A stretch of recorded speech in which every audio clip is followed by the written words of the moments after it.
அஸ்ஸலாமு அலைக்கும் வரஹ்மத்துல்லாஹி வபரகாத்து. கண்ணியமிக்கவர்களே, ரசூலுல்லாஹ் ஸல்லல்லாஹு அலைஹி வஸல்லம் ஒவ்வொரு முஸ்லிமும் கண்டிப்பாக மார்க்கத்தை தெரிந்து கொள்ள வேண்டும் என்று அழுத்தமாக சொல்லியிருக்கின்றார்கள் என்று நமக்கு தெரியும். இப்னு மாஜாவிலே பதிவாகியுள்ள ஹதீஸ், ரசூலுல்லாஹ் ஸல்லல்லாஹு அலைஹி வஸல்லம் கூறியுள்ளார்கள், தொலபுல் இல்மி ஃபரீதத்துன் அலா குல்லி முஸ்லிம். ஒவ்வொரு முஸ்லிமின் மீதும் மார்க்கத்தை கற்றுக்கொள்வது கட்டாய கடமையாகும். ஃபரீதத்துன் என்பது கட்டாய கடமை. ஒவ்வொரு ஆணும் ஒவ்வொரு பெண்ணும் அல்லாஹ்வினுடைய மார்க்கத்தை கண்டிப்பாக கற்றுக்கொள்ள வேண்டும். இல்லை என்றால் நாம் நஷ்டவாளிகளாக ஆகிவிடுவோம். வல் ஆஸ்ரி இன்னல் இன்சான லஃபி ஹுஸ்ர். காலத்தின் மீது சத்தியமாக நிச்சயமாக மனிதன் நஷ்டத்தில் உள்ளான். இல்லல்லதீன ஆமனு வ அமிலு ஸாலிஹாத்தி வ தவாஸௌ பில் ஹக்கி வ தவாஸௌ பிஸ் ஸப்ர். யார் ஈமான் கொண்டு நல்ல அமல்களை செய்து சத்தியத்தை கொண்டு பொறுமையை கொண்டு உபதேசம் செய்தார்களே, இவர்களை தவிர எல்லோரும் நஷ்டவாளிகளாக இருக்கின்றார்கள். ஆகவே கண்ணியமிக்கவர்களே, நாம் வெற்றியாளர்களாக ஆக வேண்டும் என்றால் நாம் ஈமானையும் நல்ல அமலையும் சத்தியத்தையும் நாம் தெரிந்து கொள்ள வேண்டும். இதற்காக நாம் கல்வி தேடுவது, கல்வி பெறுவது, கல்வியினுடைய சபைகள் மிக மிக அவசியம் என்பதை நாம் நன்றாக புரிந்து கொள்ள வேண்டும். கண்ணியமிக்கவர்களே, அல்லாஹ்வினுடைய மார்க்கம் நமக்கு கிடைக்கவில்லை என்றால் நம்முடைய வாழ்வு சிறப்பாக அமையாது. கொள்கை இல்லாத வாழ்க்கை, மார்க்கம் இல்லாத வாழ்க்கை, நேர்வழி தெரியாத வாழ்க்கை விலங்குகளுடைய வாழ்க்கை. விலங்குகள் மனிதர்களை விட சில நேரங்களில் சிறந்தவர்கள். அவர்கள் அல்லாஹுக்கு ஒருபோதும் மாறு செய்வதில்லை.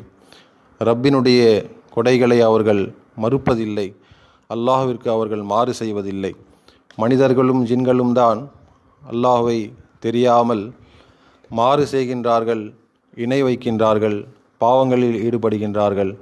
யாரை அல்லாஹ் சுப்ஹானஹு வ தஆலா காப்பாற்றுகின்றானோ அவர்களை தவிர. ஆக கண்ணியமிக்கவர்களே, நம்முடைய வாழ்வில் நாம் முதலாவதாக அல்லாஹ்வினுடைய மார்க்கத்தை நாம் தெரிந்து கொள்ள கடமைப்பட்டுள்ளோம்.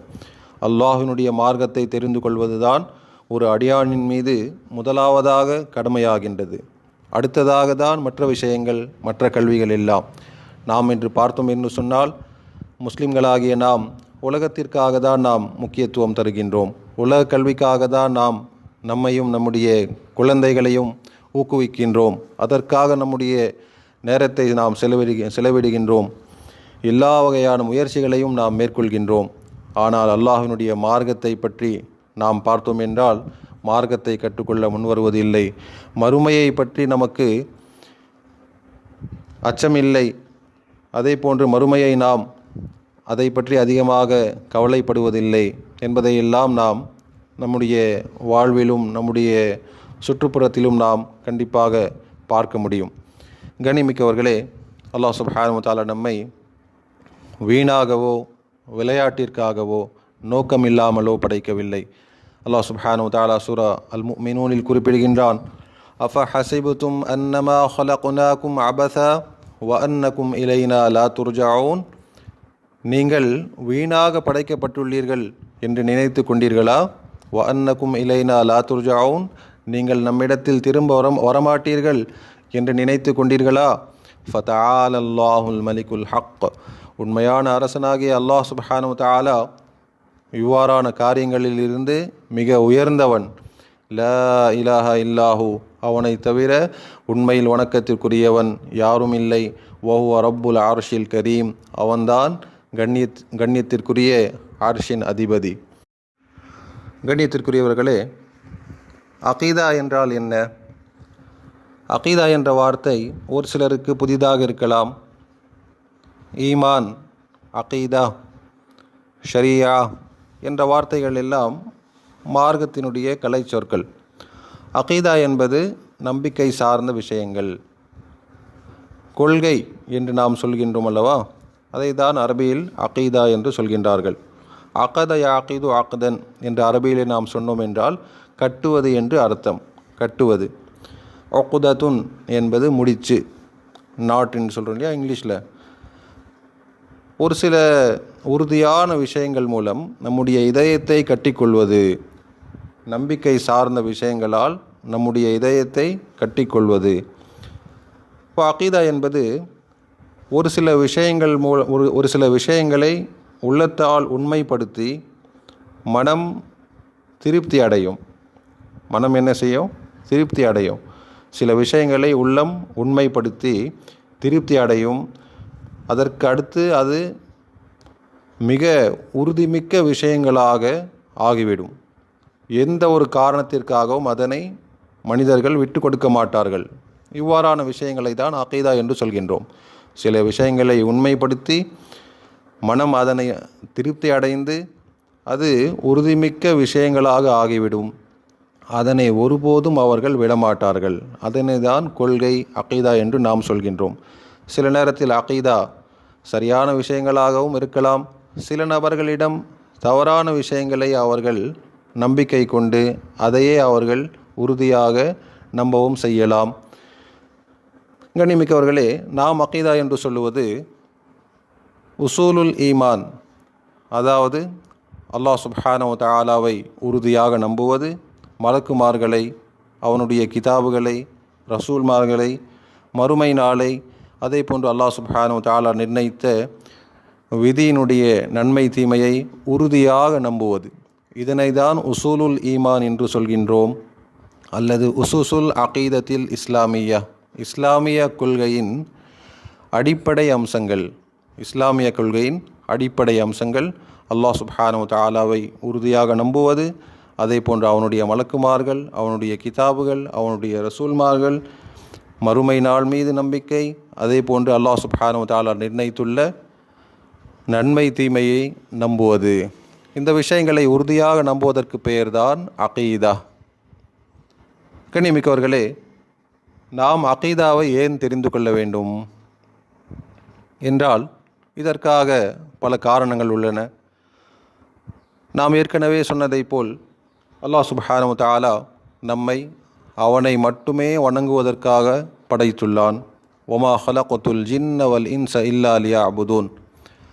நான் மனிதர்களையும் ஜின்களையும் அவர்கள் என்னை மட்டுமே வணங்க வேண்டும், இபாதத்தில் வணக்க வழிபாடுகளில் அவர்கள் என்னை மட்டுமே ஒருமைப்படுத்த வேண்டும் என்பதற்காக நான் அவர்களை படைத்துள்ளேன். கண்ணியமிக்கவர்களே, மார்க்கத்தை தெரிந்து கொள்ளாமல் நாம் அல்லாஹ்வை இபாதத்து செய்ய முடியாது. இதற்காக நாம் அகீதாவை தெரிந்து கொள்ள கடமைப்பட்டுள்ளோம். சூரத்துன் நஹ்லில் அல்லாஹ் சுப்ஹானஹு வ தஆலா பேசுகின்றான், மன் ஆமில சாலிஹன் மின் தகரின் அவ் உன்ஸா வஹுவ முஃமினுன் ஃபலனுஹ்யியன்னஹு ஹயாத்தன் தொய்யிபா. ஆணாக இருந்தாலும் பெண்ணாக இருந்தாலும் யார் ஒருவர் ஈமானினுடைய நிலையில் நல்ல அமல்களை செய்கின்றாரோ அவர்களுக்கு நான் நல்ல ஒரு வாழ்வை அமைத்து தருவேன் என்று அல்லாஹ் சுப்ஹானஹு வ தஆலா குறிப்பிடுகின்றான். அதே போன்று மறுமையில் வலனஜ்ஸியன்னஹும் அஜ்ரஹும் பி அஹ்ஸனி மா கானூ யஅமலூன். அவர்கள் இந்த உலகத்தில் செய்து கொண்டிருந்த அமல்களை விட நான் அவர்களுக்கு சிறந்த கூலியை தருவேன் என்று அல்லாஹ் சுப்ஹானஹு வ தஆலா குறிப்பிடுகின்றான். கண்ணியமிக்கவர்களே, ஈமானுள்ள நிலையில் நல்ல அமல்களை செய்வது என்பது ஈமானை தெரியாமல் நாம் செய்ய முடியாது. சரியான விஷயங்கள், சரியான கொள்கை, கல்வி இல்லாமல் நாம் பெற முடியாது. அகீதா இல்லாமல் நாம் நல்ல அமல்களை நாம் செய்தோம் என்றால் அல்லாஹ்விடத்தில் அது ஏற்றுக்கொள்ளப்படவும் மாட்டாது. ஆகவே நாம் அகீதாவை கற்றுக்கொள்வது மிக மிக அவசியமாக அமைகின்றது. ஏனென்றால் அல்லாஹ் சுப்ஹானஹு வ தஆலாவிடத்தில் நல்ல அமல்களை செய்வதற்கு ஈமான் கண்டிப்பாக தேவை. ஈமானும் இருக்க வேண்டும். அதற்கு அடுத்து அந்த அமல்கள் நல்ல அமல்களாகவும் இருக்க வேண்டும். நபிமார்களை பின்பற்றி நாம் அந்த அமல்களை செய்திருக்க வேண்டும். அப்பொழுதுதான் நம்முடைய அமல்கள் அல்லாஹ்விடத்திலே ஏற்றுக்கொள்ளப்படுகின்றன. ஆகவே ஈமானை அறிந்து கொள்வது மிக மிக அவசியமாகின்றது. கண்ணியமிக்கவர்களே, இதே போன்று நம்முடைய உணவை விட நம்முடைய கொள்கைதான் மிக முக்கியமானது. ஏனென்றால் உள்ளங்கள் அமைதி பெறுவதெல்லாம் அல்லாஹ்வினுடைய மார்க்கத்தின் வாயிலாகத்தான், அல்லாஹ்வை நினைவு கூர்வதன் மூலமாகத்தான், சரியான விஷயங்களை தெரிந்து அமல் செய்வதன் மூலமாகத்தான் உள்ளங்கள் அமைதி பெறுகின்றது. இதில்தான் உண்மையான வெற்றியும் உண்மையான மகிழ்ச்சியும் இருக்கின்றது. ஆகவே மார்க்கத்தை தெரிந்து கொள்வது, அகீதாவை கற்றுக்கொள்வது எல்லா தேவைகளையும் விட மிக மிக முக்கியமானது என்பதை நாம் புரிந்து கொள்ள வேண்டும். அதே போன்று கண்ணியமிக்கவர்களே, முதலாவது கடமை அல்லாஹ் சுப்ஹானஹு வ தஆலாவை அறிந்து கொள்வதுதான். ரசூலுல்லாஹ் ஸல்லல்லாஹு அலைஹி வஸல்லம் இதனை வலியுறுத்தும் வகையில் எவ்வாறு சொல்லியிருக்கின்றார்கள் என்றால், மக்களிடத்தில் முதலாவதாக கேட்கப்படுவது அவர்கள் உண்மையில் வணங்கப்படுவதற்கு உரியவன் அல்லாஹ் சுப்ஹானஹு வ தஆலாவை தவிர வேறு யாரும் இல்லை என்றும், முஹம்மத் அல்லாஹ்வினால் அனுப்பப்பட்ட தூதராவார் என்று அவர்கள் சாட்சி சொல்ல வேண்டும். அதனை சொல்லாதவரை, அதனை அவர்கள் ஏற்றுக்கொள்ளாதவரை நான் அவர்களோடு போர் செய்ய கட்டளையிடப்பட்டுள்ளேன் என்று ஒரு ஹதீஸிலே குறிப்பிடுகின்றார்கள். உமிர்து அன் உகாதிலன் நாஸ ஹத்தா யஷ்ஹது அல்லா இலாஹ இல்லல்லாஹ் வ அன்ன முஹம்மதர் ரசூலுல்லாஹ். இது புகாரி முஸ்லிமிலே பதிவாகியுள்ள ஒரு ஹதீஸ். கண்ணியமிக்கவர்களே, இவ்வாறு தான் அல்லாஹ் சுப்ஹானஹு வ தஆலா சரியான ஈமான் உள்ளவர்களுக்கும் இரையச்சம் உள்ளவர்களுக்காகவும் வானங்களிலிருந்து பூமியிலிருந்து பரக்கத்துகளை நாம் திறந்து விடுவோம் என்று சூரத்துல் ஆராஃபினுடைய 96வது வசனத்தில் குறிப்பிடுகின்றான். ஒலவ் அன்ன அஹ்லல் குரா ஆமனு வத்தகவ் லஃபதஹ்னா அலைஹிம் பரகாத்தின் மினஸ் ஸமாஇ வல் அர்த். இந்த பூமியில் உள்ளவர்கள் அல்லாஹ்வை நம்பி, அல்லாஹ்வை ஈமான் கொண்டு இரையச்சமுடைய வாழ்வை அவர்கள் வாழ்வார்கள் ஆனால் லஃபதஹ்னா அலைஹிம் பரகாத்தின் மினஸ் ஸமாஇ வல் அர்த், நாம் அவர்களுக்காக வானத்திலிருந்தும் பூமியிலிருந்தும் பரக்கத்தினுடைய வாயில்களை நாம் அவர்களுக்காக திறந்து விடுவோம். ஆகவே நாம் நம்முடைய வாழ்வில் பரக்கத்தை நாம் எதிர்பார்க்கின்றோம் என்றால் நாம் அல்லாஹ்வினுடைய மார்க்கத்தின் பக்கம் நாம் திரும்ப வேண்டும். அல்லாஹ்வினுடைய மார்க்கத்தை கற்றுக்கொள்ள வேண்டும். இரையச்சமுடைய வாழ்வை நாம் வாழ வேண்டும். இவ்வாறு தான் நாம் அல்லாஹ்விடத்திலிருந்து நாம் பரக்கத்தை பெற முடியும். இதே போன்று கண்ணியமிக்கவர்களே, ஈமான் உள்ளவர்களை தான் அல்லாஹ் சுப்ஹானஹு வ தஆலா சிறந்தவர்கள் என்று குறிப்பிடுகின்றான். பல்வேறு இடங்களிலே நாம் இவ்வாறான வசனங்களை பார்க்க முடியும். சூரத்துல் பையினாவில் அல்லாஹ் சுப்ஹானஹு வ தஆலா சொல்கின்றான், இன்னல்லதீன ஆமனு வ அமிலுஸ் ஸாலிஹாத்தி உலாயிக ஹும் கைருல் பரிய்யா. நிச்சயமாக யார் ஈமான் கொண்டு நல்ல அமல்களை செய்வார்களோ அவர்கள்தான் படைப்பினங்களில் மிக சிறந்தவர்கள். படைப்பினங்களிலே மிக சிறந்தவர்கள் அல்லாஹ்வை ஈமான் கொண்டு நல்ல அமல்களை செய்பவர்கள்தான். இதே போன்று யார் அல்லாஹ்வை நிராகரிக்கின்றார்களோ, இணை வைக்கின்றார்களோ, உலாயிகஹும் ஷர்ருல் பரிய்யா என்பதை அதற்கு முன்பாகவே சொல்லுகின்றான். அவர்களெல்லாம் படைப்பினங்களில் மிக மோசமானவர்கள். அல்லாஹ்வை நிராகரிக்கக்கூடியவர்கள், இணை வைப்பாளர்கள் மிக மோசமானவர்கள் என்று அல்லாஹ் குறிப்பிடுகின்றான். மிக சிறந்தவர்கள் யார் என்றால் அல்லாஹ்வை நம்பிக்கை கொண்டு நல்ல அமல்களை செய்கின்றார்களே அவர்கள்தான். அவர்களுக்கு தான் அல்லாஹ் சுப்ஹானஹு வ தஆலா எல்லா வகையான கண்ணியத்தையும் வெற்றியையும் ஆட்சி அதிகாரத்தையும் கொடுப்பான் என்றும் சூரத்து நூரினுடைய 55வது வசனத்தில் அல்லாஹ் சுப்ஹானஹு வ தஆலா குறிப்பிடுகின்றான். வஅதல்லாஹு அல்லதீன ஆமனு மின்கும் வ அமிலுஸ் ஸாலிஹாத்தி லயஸ்தக்லிஃபன்னஹும் ஃபில் அர்தி கமஸ்தக்லஃபல் லதீன மின் கப்லிஹிம்.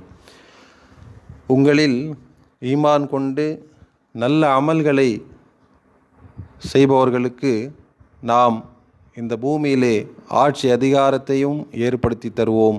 இவ்வாறு தான் நாம் முன்னிருந்தவர்களுக்கும் கொடுத்தோம். அந்த வசனத்தில் நாம் பார்த்தோம் என்று சொன்னால், இறுதியில் அல்லாஹ் சுப்ஹானஹு வ தஆலா யஅபுதூனனி லா யுஷ்ரிகூன பி ஷைஆ, இவர்கள் எல்லோரும் என்னை மட்டுமே வணங்குவார்கள், என்னோடு எதையும் இணையாக்க மாட்டார்கள் என்ற ஒரு நிபந்தனையை சொல்கின்றான். கண்ணியமிக்கவர்களே, அல்லாஹ்வினுடைய உதவி நமக்கு எப்பொழுது கிடைக்கும் என்றால் நாம் அல்லாஹுக்கு மட்டுமே இபாதத்து செய்யும் பொழுது, அவனோடு எதையும் இணையாக்காமல் இருக்கும் பொழுதுதான் அல்லாஹ்வினுடைய உதவி நமக்கு கிடைக்கும்.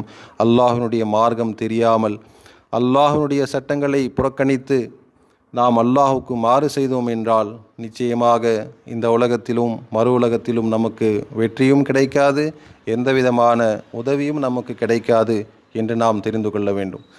ஆகவே கண்ணியமிக்கவர்களே, அல்லாஹ்வினுடைய மார்க்கத்தை தெரிந்து கொள்ளக்கூடிய கடமை நம் எல்லோரின் மீதும் இருக்கின்றது. இதற்காக நாம் நம்முடைய வாழ்வினுடைய மிக முக்கியமான நேரத்தை நாம் இதற்காக ஒதுக்க வேண்டும். அப்பொழுதுதான் அல்லாஹ்வினுடைய மார்க்கத்தை நாம் அறிந்து கொள்ள முடியும்.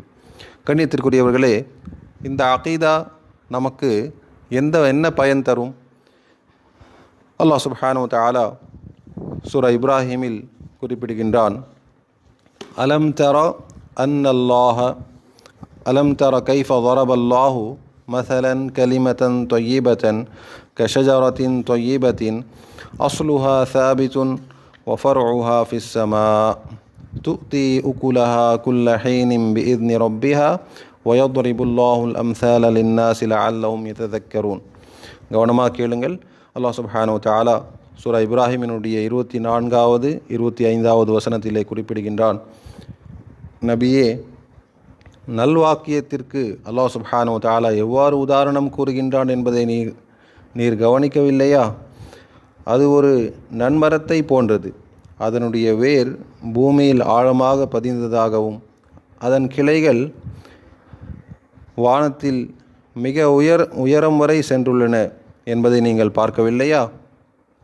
அந்த மரம் அல்லாஹ்வினுடைய அனுமதியை கொண்டு ஒவ்வொரு காலத்திலும் தன்னுடைய கனிகளை கொடுத்து கொண்டே இருக்கின்றது. மனிதர்கள் அவர்கள் படிப்பினை பெறுவதற்காக அல்லாஹ் சுப்ஹானஹு வ தஆலா இத்தகைய உதாரணங்களை தருகின்றான். கண்ணியமிக்கவர்களே, இதில் அல்லாஹ் சுப்ஹானஹு வ தஆலா தீனை, ஈமானை, இஸ்லாமை ஒரு சிறந்த மரத்தோடு ஒப்பிட்டு பேசுகின்றான். அதனை உதாரணமாக கொண்டு நாம் அதனை புரிய வேண்டும். ஒரு செழிப்பான ஒரு மரம், அதனுடைய வேர்கள் ஆழமாக பதிந்துள்ளது, அதனுடைய கிளைகள் மிக உயரமாக உள்ளன, அதனுடைய கனிகள் எல்லா காலங்களிலும் அல்லாஹ்வினுடைய உதவியினால் பழங்கள் தருகின்றன, கனிகளை தருகின்றன. இதுதான் சிறந்த அகீதாவிற்கான, சிறந்த மார்க்கத்தின் ஞானத்தினுடைய உதாரணம். யார் ஒருவர் சரியான அகீதாவை கற்று நல்ல சிறந்த அமல்களை செய்வார்களோ அவர்கள் எப்பொழுதுமே தமக்காகவும் பிறருக்காகவும் பயனுள்ளவராக இருப்பார். அவருடைய வாழ்வு மிக அமைதி பெற்ற வாழ்வாக, சிறந்தவராக அவர் திகழ்வார் என்று நாம் இந்த ஆயத்துக்கள் மூலமாக நாம் தெரிந்து கொள்ள முடியும். ஆகவே சரியான அகீதாவை தெரிந்து கொள்வது மிக மிக அவசியம். அது நம்முடைய வாழ்வில் எல்லா காலங்களிலும் எல்லா நேரங்களிலும் அது பயன் தரும். நாம் நமக்காகவும் நம்முடைய குடும்பத்திற்காகவும் பிறருக்காகவும் நாம் எப்பொழுதுமே பயனுள்ளவர்களாக நாம் ஆக முடியும். இந்த உலகத்திலும் அல்லாஹ் சுப்ஹானஹு வ தஆலா இந்த லா இலாஹ இல்லல்லாஹ்வின் மூலமாகத்தான் நம்மை வெற்றி பெற செய்வான். கபர் வாழ்க்கையிலும் அல்லாஹ் சுப்ஹானஹு வ தஆலா நம்மை உதவுவான். அதே போன்று மறுமை நாளிலும் அல்லாஹ் சுப்ஹானஹு வ தஆலா இந்த ஈமான் மூலமாகத்தான் நம்மை வெற்றியாளர்களாக அறிவிப்பான். அல்லாஹ் சுப்ஹானஹு வ தஆலா நம் அனைவருக்கும் அல்லாஹ்வினுடைய மார்க்கத்தை கற்றுக்கொள்ளக்கூடிய நன்மக்களாக ஆக்கி அருள் புரிவானாக. சிறந்த அமல்களை செய்வதற்காகவும் அல்லாஹ் சுப்ஹானஹு வ தஆலா உதவி புரிவானாக. ஆமீன். வ ஆஹிரு தஅவானா அனில் ஹம்துலில்லாஹி ரப்பில் ஆலமீன். இன்று மார்க்கத்தை நாம் ஏன் கற்றுக்கொள்ள வேண்டும், அகீதாவை நாம் ஏன் தெரிந்து கொள்ள வேண்டும் என்ற அவசியத்தை மட்டும்தான் பார்த்துள்ளோம். இன்ஷா அல்லாஹ் நாளை முதல் பாடத்தினுடைய முக்கியமான விஷயங்களை நாம் பார்க்கவிருக்கின்றோம். கண்ணியமிக்கவர்களே, உங்களுடைய நேரத்தை கண்டிப்பாக இதற்காக ஒதுக்கி சில நிமிடங்கள் அமர்ந்து இதனை கேட்டு நீங்கள் பயன்பெற வேண்டும் என்பதுதான் நம்முடைய ஆசை. அல்லாஹ் சுப்ஹானஹு வ தஆலா நம் அனைவருக்கும் அல்லாஹ்வினுடைய மார்க்கத்தை கற்று அமல் செய்யக்கூடிய நன்மக்களாக ஆக்கியருள் புரிவானாக. ஆமீன். வாஹிரு தஅவானா அனில் ஹம்துலில்லாஹி ரப்பில் ஆலமீன். ஜஸாக்குமுல்லாஹு கைரா. அஸ்ஸலாமு அலைக்கும் வரஹ்மத்துல்லாஹி வபரகாத்துஹு.